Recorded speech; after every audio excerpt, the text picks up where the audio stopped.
Howdy guys, welcome back to the channel. You're watching another episode of What's Up Hotshot, and this time I'm coming to you from sunny Arizona instead of the usually snowy Montana or other northwest places I normally drive. And I ended up getting stuck here for the weekend. My load that I had that I was supposed to pick up on Friday got cancelled last minute, so couldn't find anything else. Now that there's a lot of loads out here anyway, so I'm stuck here till Monday. That load that got cancelled looks like I will be able to pick it up on Monday at least, so at least I should have something coming out of here. But I figured since it's nice and warm here, I'll clean up my truck a little and reorganize everything. So I laid everything out I carry in my truck on the back here, and I was gonna show it to you guys and show you everything that I carry to be successful in hotshot trucking. Okay, so one of the things that saves me a lot of money is having this 100-gallon auxiliary tank mounted in the back. On average, well, pretty much every week I save more than $100 in fuel just being able to fill up an extra 100 gallons and have that with me. And like I was just in California, fuel prices are like $4 a gallon there, and when I filled up in Oregon I could get it for $3 a gallon. So it's literally like $1 a gallon I'm saving. You know, 100 gallons, that's $100 right there, and you fill that up 2-3 times a week sometimes. So at a minimum every week I save $100 with that, sometimes as much as $300 or $400. So totally worth it. It is, you know, about $800 to $1,000 depending on what pump you get and everything to get the whole setup, but definitely worth it. It will pay for itself in a month, or you know, month and a half or so. Then I got the toolbox in the back here. I just emptied it out pretty much, except for some pieces of 2x4s and stuff that I keep in here. Don't really use those that often. I mostly use them for to chock the wheels, or sometimes if you have to put tire chains on, you want to cut the tire up, you want to get this up a little higher. So what you can do is put some 2x4s on here so you can get up one and put the tire chains on. So I keep those in here. Everything else I laid out on the back here, and I will get to in a second. One of my tarps is also in here. I carry two. Behind the tarp there I have a fire extinguisher. I left my chains in the box right here. Pretty much everything else is laid out right here. So I carry these pieces of wood that I got strapped to the front here. That makes it a lot easier to tarp down loads. When you put one of these, it's exactly the length of my trailer one side to the other. Makes it a lot easier to secure the front and the back of the tarp when you have a big load on there. Here are just some smaller straps. I don't really use this box that often. I actually do use these quite a bit. Sometimes you just this last week I had a saw on there that was sliding on a rail, and I had to use a little strap to secure that so it couldn't move when it was on the back of my trailer here. Then here I got these straps. I got 8 of those, so you got 4 per car. They go around the tires to secure a car. Yeah, got a full set for 2 cars just in case. And I got 4 of these little straps here. This you just throw around like an ADV or a golf cart or something underneath around the axle or something or whatever you can throw this around, really, just to have a point of securement where you otherwise might not be able to secure it. I don't really use those very often, but sometimes they do come in handy. And this box right here, we got all these edge protectors and corner protectors, so when you use your tarp and you have a sharp corner, I'll use the corner of the box for an example. You put this over it, that protects your tarp from getting holes in it, and these, they protect your straps from sharp edges. So, you know, say this was really sharp, you put this around, strap goes over there. So they're really good. I might need to get a little bigger box to fit those in as well. I use those all the time. Here I got a little box of some knickknacks, extra fuel filter. I got some more edge protectors, just cardboard ones, and these I need to get some more of these. They are to secure your binders when they're locked in place. So this goes around it so they can't snap open, and you are required by DOTs to secure those, which you can do multiple ways. You can wrap some chain around it, put a bungee around it, whatever, but these are really easy. I need to buy a couple more of those. Now these are the straps I use most often. I've got 8 of those. There's one that's securing my wood over there, and then I got 4 more of these that are just a little bit longer, just in case I pick up a shipping container or something that's really tall. These straps aren't gonna do.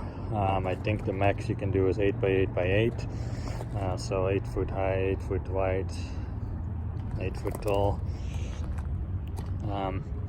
And these ones, I think you can go up to 10 foot or even 12 foot, and then got the ratchets to go with them, as well as these here. Got a big tow strap over here, and there's another one over there, so I carry 2 tow straps just in case. This is a really heavy duty one you could use on a semi truck if you had to. The other one is more of a light duty one. Got some jumper cables just in case we need it, and then also I got this little air compressor. It's got it at Harbor Freight. It's the most heavy duty one they carry, in case you have a low tire or whatever. That comes in really handy. Since I drive in the winter a lot here, I got some of this diesel fuel supplement whenever I'm in Montana and it's like 0 degrees or whatever. Actually, like anytime I get below 20, I add a little bit of that to the fuel to prevent the diesel from gelling up, and it works pretty well.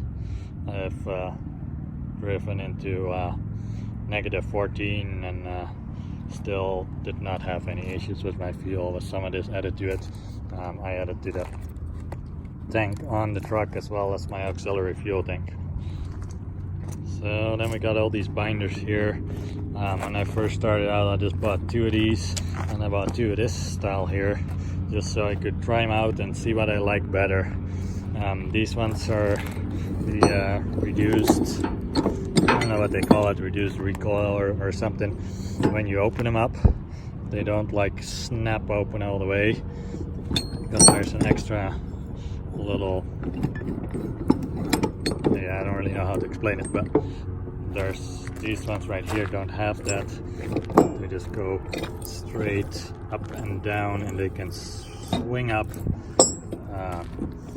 with force, and you got to be really careful when you undo these. These ones are a little more expensive. They don't do that. As you can see, they're a little different. This can move independently too. So what I have come to the conclusion in my tests of what I like better is I definitely like these a lot better than these. It takes about half the time or less to put these on than it does to do these. These ones you have to tighten them like this, and then you have to undo them like that. It just takes a lot more time than to use these ones. It's nice to have those ones with the reduced recoil, but if you're careful, you know, you can get these cheaper ones too. They work just as well. One thing you do need with these that you won't need with this type, the rotating handle type, is you need a cheater bar or breaker bar, whatever you call it, and you put that around the handle so you can tighten it all the way. Without that cheater bar, you're not going to be able to get your load as tight as it should be, fully secured. So in that sense, these are easier to use. They're also a little bit safer to use, because you're never going to have, you know, one of this snap open or anything, and you won't need, like I just showed you guys, you won't need to secure it with this or this wrapping chain around it or whatever. But you do definitely want to, once you got these tightened down or bind it down, you got to secure this like that. This would be up along the chain here, and you would have to secure it. And then when you undo it, this can snap open like really quickly if you're not careful. So it's not a bad idea if you can start out to buy a set of each and just kind of see what you like better. Once you know what you're doing, definitely easier to use those. Here's my other tarp. Not much to say about that. It's a 27-foot long tarp, I believe, and it has these D-rings on it where you secure your bungees on, and I choose to not get one with a flap on the front and the back. So the way I secure the front or back is either with the piece of wood that I have, or you just make a fold like you would fold, you know, a Christmas present. When you put the wrapping paper around it, you can fold the front and the back that way and put bungees around it, and it actually works pretty good too if you have something that is square. If it's not square, then you definitely want these pieces of wood to secure it. Alright, what do we have here? We got a printer. Sometimes you have to print out your rate confirmation or a delivery pickup order or whatever, otherwise the shipper won't release the item to you. So you definitely need to have a printer with you. This is the world's smallest printer, it says on here. There we go. The other side is Mexican. The world's smallest all-in-one printer, so it was like $60 or something at Walmart, I think. This right here is a little toolkit. Always carry some tools with you when you're on the road, so you can try and fix stuff yourself if you have to.